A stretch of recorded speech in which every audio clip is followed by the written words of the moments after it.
Hey guys, Dr. Ann here for English Comp 2. Still not feeling well, but wanted to make sure that you guys received information in terms of how to properly complete the literary analysis outline. Okay, so if you go on your modules page, you'll see here where you'll find a literary analysis outline document. You're going to want to click that and download it. Although you're going to upload the completed assignment here, which is due this Sunday, okay, it's due March 30th this Sunday, you're going to want to download the document here. So I'm going to actually download it.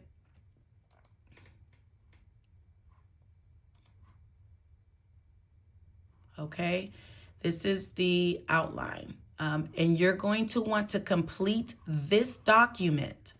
You're not going to want to do your own outline. Complete this document, okay, and upload it. Okay, so let's go back to modules. I'm going to select someone's worksheet. So everyone should have completed their worksheet. Let me select a worksheet here. We're going to go with this person. I'm going to go with this one here. All right, so what you would do is, and I apologize for the phone call. I am in my office. You're going to download, and I hope I can manipulate it because it is a PDF. You're going to download it, okay? And we're going to kind of work side by side here, okay? We're going to work side by side. Your introduction or your hook should, for the most part, of course, it should be one sentence that lets me know what this essay is going to be about, okay?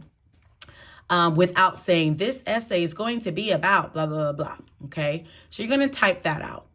Then you're going to provide background information. Here's what I would do.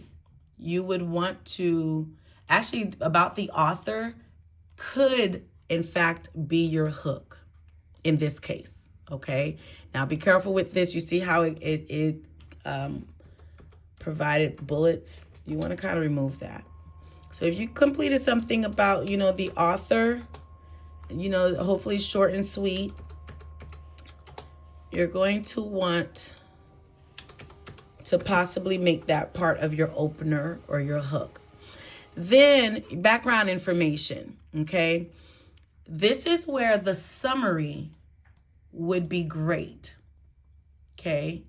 So you would copy your summary, and then you would want to paste it here. Again, you're going to delete, and I apologize, I don't know why this is doing it, but you're going to delete all these extra bullets that it formed once I paste it, okay?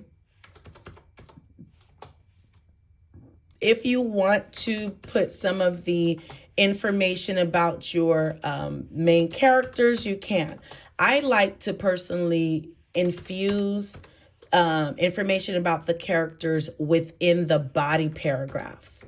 But, this is your essay, have at it, okay?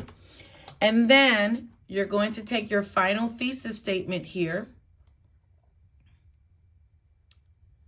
If I provided notes about thesis statement, I would recommend that you go based off of my notes in the comments, okay? But for the sake of this assignment, we're just going to go ahead and do this here. Okay, so this right here, for the most part, is your introduction without you even doing your preliminary edits.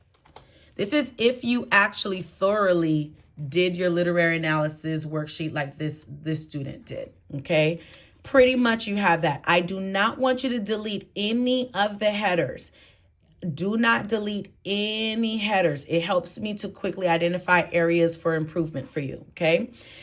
So then your first literary device. So this person, let's go with symbolism. Well, hold on. Based on this thesis, yep, symbolism is their first one, okay? So it says Baldwin effectively symbolizes the contrast of light and the darkness, So this is a good example, okay? This is a good example. So you're going to copy and paste this, whoever this is, you're going to copy and paste it under example, which means that now, which again, you did a good chunk of of the work by actually identifying examples, right? So now what you're going to do, you're going to actually have to provide a topic sentence. A topic sentence could be as simple as one of the most profound literary device used by the author was symbolism. Okay, that could just be your topic sentence there. And then after that, you provide this example, but you're going to have to elaborate this supporting details. You want to have several sentences where you're elaborating. If you have more than one example, great, right? Once you're done with providing your supporting detail, click enter and type the words example 2, and then you provide that example, and then you enter again, type out supporting details 2, and you type out the supporting details. You'll see by the time you are done doing this, okay, because everyone's supposed to provide 4 literary devices. Once you are done, you're going to realize that for the most part, you've written your first draft. However, do not delete any of the headers. I want it to look like an outline so that when we're discussing converting this to your first draft, it would make better sense, because while you're doing that, you will be editing before the peer reviews. Make sure for the conclusion, you follow my format. Okay, I've laid it out. In one sentence, sum up the thesis statement.